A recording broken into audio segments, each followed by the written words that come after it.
दोस्तों, आंध्र प्रदेश, जिसका तेलंगाना एक हिस्सा था, 1956 में स्वतंत्र भारत में भाषाई आधार पर बनने वाला पहला नया राज्य था।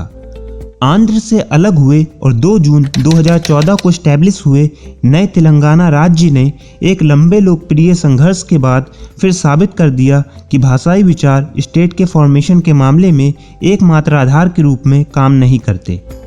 दोस्तों, तेलंगाना स्टेट का फॉर्मेशन इस क्षेत्र के अधिकांश लोगों के लंबे समय तक चले संघर्ष का नतीजा था, जिन्होंने अलग अलग समय पर आंदोलन किए और अंत में रिक्वायर्ड कॉन्स्टिट्यूशनल प्रोसेसेस के थ्रू अपने लक्ष्य को हासिल किया। दोस्तों, आज के इस वीडियो में हम भारत के 29वें राज्य के बारे में बात करेंगे।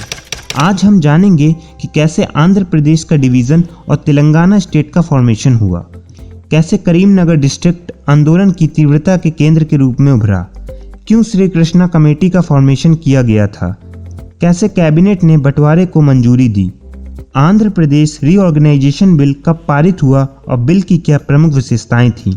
आइए इन सभी सवालों का जवाब जानते हैं इस वीडियो में।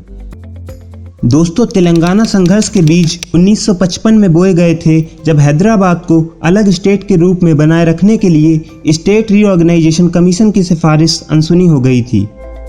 तेलंगाना के नेताओं ने आंध्र के लोगों पर उनकी नौकरी व जमीन हड़पने और क्षेत्र के इंफ्रास्ट्रक्चर में इन्वेस्ट नहीं करने का आरोप लगाया था।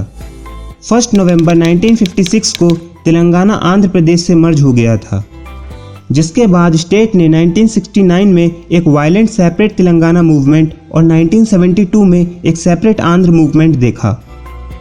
1969 की हलचल मेनली सोशल ग्रुप्स, स्टूडेंट्स और गवर्नमेंट एम्प्लॉयज़ द्वारा शुरू की गई थी। आंदोलन के बाद प्रधानमंत्री इंदिरा गांधी द्वारा बैकवर्ड रीजन के डेवलपमेंट के लिए एक 6 पॉइंट फार्मूला डेवलप किया गया।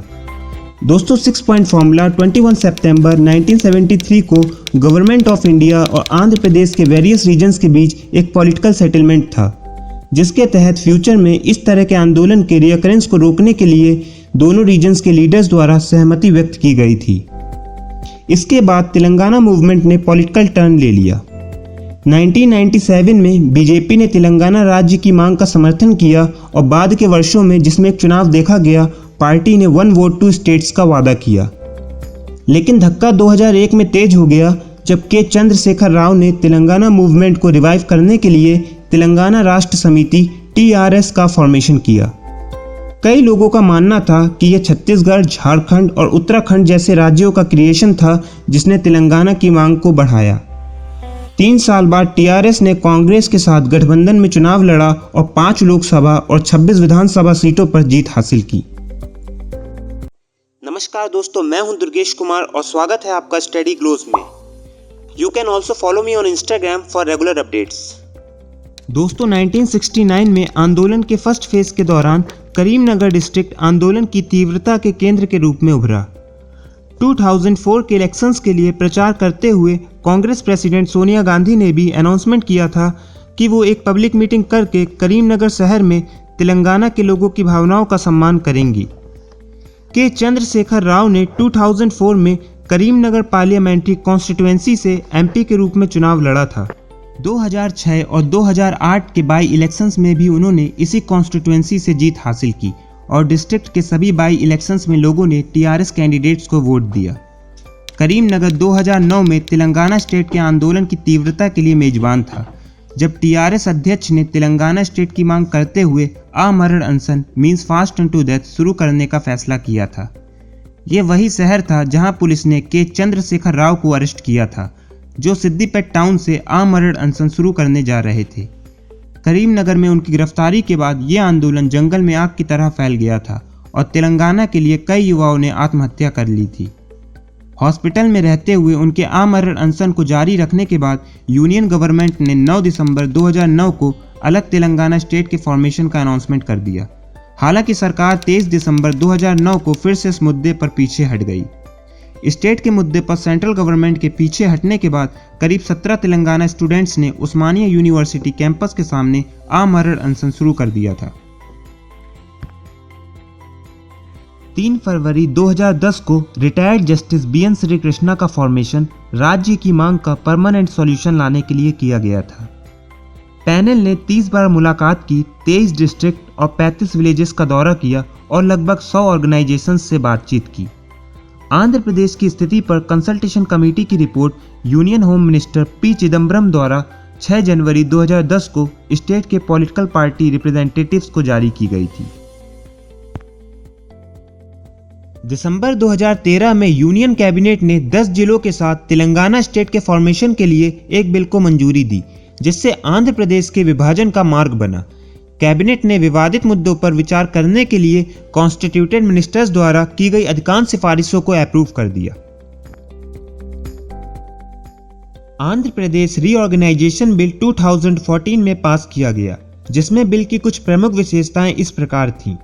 बिल में हैदराबाद को कॉमन कैपिटल के रूप में प्रिडिक्ट किया गया है। आंध्र प्रदेश के गवर्नर आंध्र प्रदेश और तेलंगाना दोनों उत्तराधिकारी राज्यों के गवर्नर होंगे। कॉमन कैपिटल में ग्रेटर हैदराबाद म्युनिसिपल कॉरपोरेशन के रूप में एग्जिस्टिंग एरिया शामिल है। सेंटर 45 दिन के भीतर आंध्र प्रदेश की नई कैपिटल का सुझाव देने के लिए एक्सपर्ट कमेटी बनाएगा। जल बंटवारे पर कृष्णा और गोदावरी नदियों की निगरानी के लिए एपेक्स काउंसिल को सेटअप करेगा। 25 लोकसभा सीट शेष आंध्र प्रदेश को और 17 लोकसभा सीट तेलंगाना को एलोकेट की जाएंगी। हायर टेक्निकल और मेडिकल एजुकेशंस के सभी गवर्नमेंट या प्राइवेट, एडेड और अनएडेड इंस्टीट्यूशंस में एग्जिस्टिंग एडमिशन कोटा 10 साल तक जारी रहेगा, जिसके दौरान कॉमन एडमिशन प्रोसेस कंटिन्यू रहेंगी। पोलावरम इरिगेशन प्रोजेक्ट को नेशनल प्रोजेक्ट के रूप में डिक्लेयर किया जाएगा और सेंटर रेगुलेशंस एंड डेवलपमेंट को अपने कंट्रोल में लेगा। Tungabhadra board high level canal, low level canal और रजौली बंदर डाइवर्जन स्कीम के लिए पानी छोड़ने की निगरानी करता रहेगा। हैदराबाद में हाई कोर्ट दोनों स्टेट्स के लिए तब तक समान रहेगा जब तक कि शेष आंध्र प्रदेश में एक अलग हाई कोर्ट स्थापित नहीं हो जाता।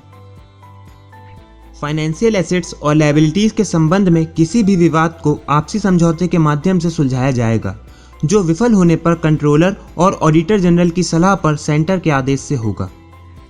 एग्जिस्टिंग आंध्र प्रदेश के grey hound and octopus forces को पर्सनल और इनमें से प्रत्येक फोर्सेस से राय लेने के बाद डिस्ट्रीब्यूट किया जाएगा। एग्जिस्टिंग आंध्र प्रदेश के बाहर स्थित सभी संपत्तियों को उत्तरवर्ती राज्यों के बीच पॉपुलेशन रेशियो के आधार पर विभाजित किया जाएगा। 13th फाइनेंस कमीशन द्वारा एग्जिस्टिंग आंध्र प्रदेश स्टेट को दिए गए पुरस्कारों को सेंटर द्वारा उत्तरवर्ती राज्यों के बीच पॉपुलेशन और कुछ अदर पैरामीटर्स के आधार पर विभाजित किया जाएगा।